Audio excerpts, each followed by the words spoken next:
Black Friday is over, and I decided to take the plunge to buy some cordless nailers. Let's just show you the results, and then I'll talk to you about them afterwards. Alright, so Ryobi 18 gauge Airstrike.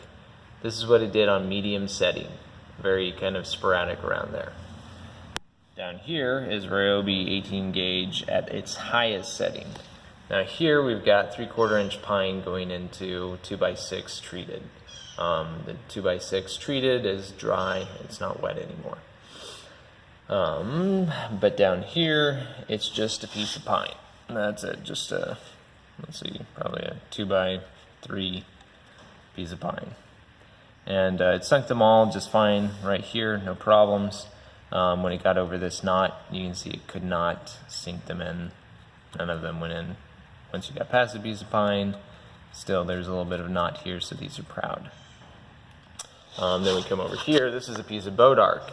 This is the Ryobi 18 gauge, and this is at full setting, closest nail depth and power you can get.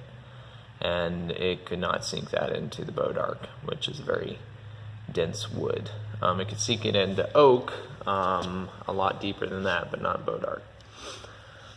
Alright, now the M18. M18 had no problem whatsoever, just fire in right away. It's got a lot of power. I would not be concerned about the M18 having any difficulty, and most even 3/4 inch oak, no problem there. And here it is down here in pine, just solid pine, not having any trouble whatsoever. Come over to the boat arc, and you can see that it had lots of problem. It could not get, but let's see, 1, 2, 3, 4, 5. It got about 5.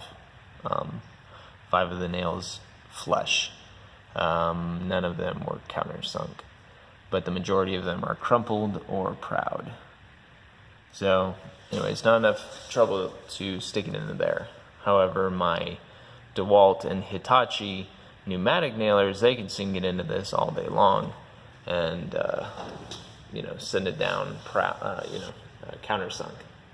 Okay, now the Ryobi 16 gauge. The Ryobi 16 gauge is kind of mixed. Okay, this is the first one. I had heard that you can get lemons out of the box, so I bought 2 of them to test out both of them. So the first one, it set at full power, was kind of sporadic, just sinking them in, kind of half of them made it in. The second one, these first 2, I had not set the actuator to the highest setting, but after that it was sinking them in and had quite a bit of power as well. Didn't have any problem once I set that. So the second nailer sounded higher pitched and sank them in much better. The first nailer sounded kind of low pitched and could not sink them in very well. Down here is the second nailer once again. It had, this one is almost flush, but a little proud, and this one is proud. But the rest were sunk in just fine. Coming over to the boat arc, this is the first nailer, and that's what it was doing into the boat arc. This is the second nailer, and it was doing pretty much the same thing into the boat arc. Couldn't handle it. These are all 2-inch nails. So on the 18 gauge and the 16 gauge, all of these nails are 2-inch. Let's see, 2-inch Porter cable, straight finish or brad nails. And then I tried again with the 18 gauge Ryobi to sink some more into a different part of the wood, and same thing, proud. Not as proud as over here, but still not even anywhere close. Okay, so now to actually kind of show them to you and to tell you why none of them are going to make it into my tool collection. The Milwaukee Fuel, lots of power, but very heavy, and it hurts, and it's loud.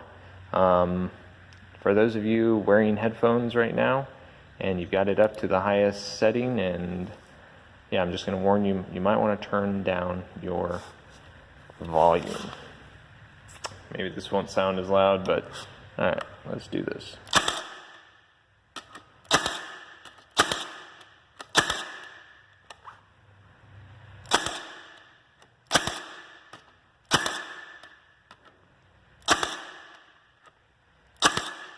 Okay, no problem sinking those nails in, but that hurts my wrist really bad. This thing kicks back like nobody's business, and it's loud. I'd rather have the air compressor in another room and have the firing of the nail gun over that thing.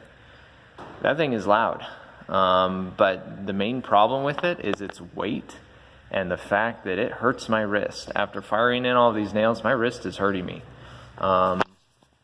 The Ryobi Airstrike, kind of the same thing. Not as bad of a recoil, not as bad of a punchback, but that's because it doesn't have as much power as the M18. So my wrist after firing these is not doing so good. The only one that didn't hurt my wrist was the 18 gauge Ryobi, but that one is pretty weak. It can be used, you know, if you're doing like 1/4 inch molding around doors, you know, you got to throw some trim around a window and you know, whatever, stick a couple in, you missed a place. I could see the 18 gauge being useful in very small circumstances, but there's no way it's going to replace your pneumatic air nailers. These guys, I just didn't like them really at all. There was too much variation between the two as far as power and the sound of the motors. I don't think they're going to last very long.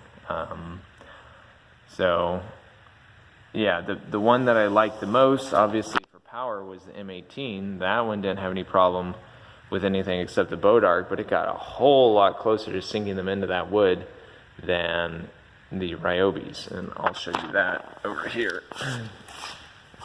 So we'll just stick it in right here. Let me get a good position. There you go. Okay, so you can see it.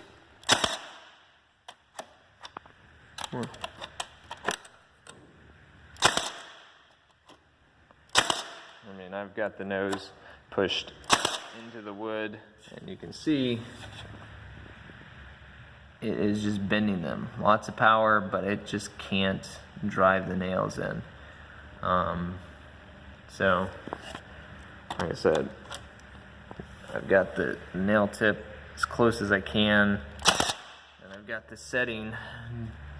There you go, that one was almost flush.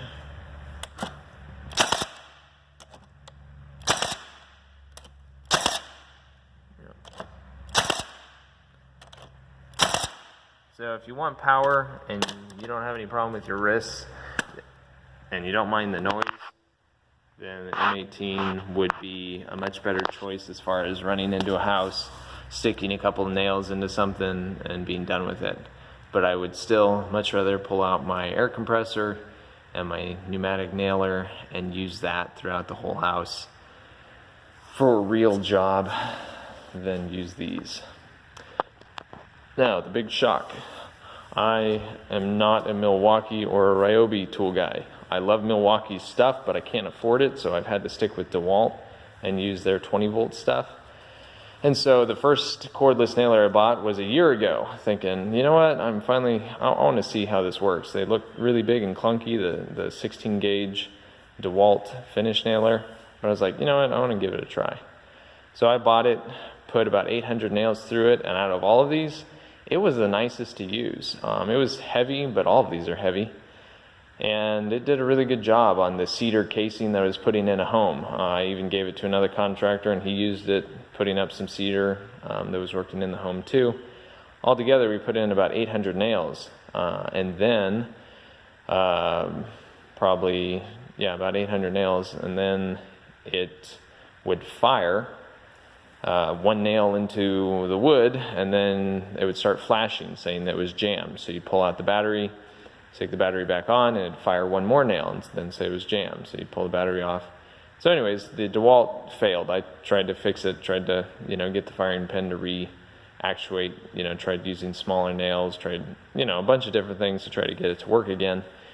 And it was just done. The DeWalt had died after 800 nails. So ergonomically, noise level, and functionality, the DeWalt was much better than these nails. but it did not last. So I sent that one back.